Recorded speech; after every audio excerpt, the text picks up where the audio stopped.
আমার মামন 6টা মামলা নিয়ে হজ করতে গেছে। তো হজ শেষ করার পরে আসবে, আসার পরে দন কি আমার বুকে আসে না জেলখানায় যায়। আলহামদুলিল্লাহ, আলহামদুলিল্লাহ গাইস, জীবনে আর বেশি কিছু চাওয়ার নাই ভাই। আল্লাহর ঘরে আসতে পারছি, কাবার ঘরটা ছুঁইতে পারছি, চুমা দিতে পারছি, আলহামদুলিল্লাহ, আমার জীবন সার্থক। আমার মামন 6টা মামলা নিয়ে হজ করতে গেছে। সেখানে গিয়া শুনতেছে যে ওর মানে ওয়ারেন্ট আইসা গেছে। এমনকি ওই হজ শেষ করার পরে যখন এয়ারপোর্টে আসবে, আসার পরে আমার বুকের দন কি আমার বুকে আসে না জেলখানায় যায় জানি না। আল্লাহ পাক রব্বিল আলামিন কি করে যা আল্লাহর কাছে ও ক্ষমা চাইতে গেছে।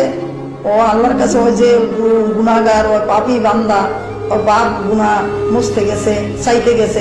আল্লাহ যদি রহমত করে রহমত করবে, না করলে তো আর আমার করার কিছু নাই। আমার 3টা ছেলে মেয়ে প্রতিবন্ধী, মা বাবা অসুস্থ, দেখার মতন আমার কেউ রইল না। এখন মহামান্য আদালতের কাছে আমার একটাই আবেদন, আমার ছেলে যেন সুবিচারটা পায়। আমার ছেলেরা আপনি একটু সুদৃষ্টিতে একটু দেখেন ওর প্রতিবন্ধী ভাই বোনগুলা নিয়ে খুব অসহায় ভাবে ফিরে যাবো।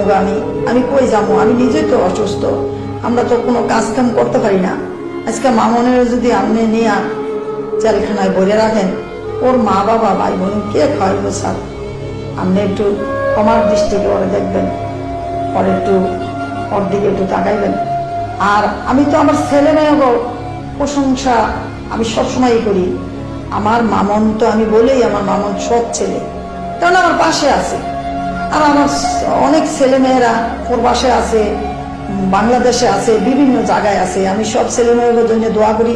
মামন কিন্তু হজে গিয়া সবার জন্য দোয়া করছে, যত ভাই বোন যারা আছে সবার জন্য দোয়া করছে। আমিও দোয়া করি সবার জন্য। তোমরা সবাই মামনের প্রতি একটু সাপোর্ট করো।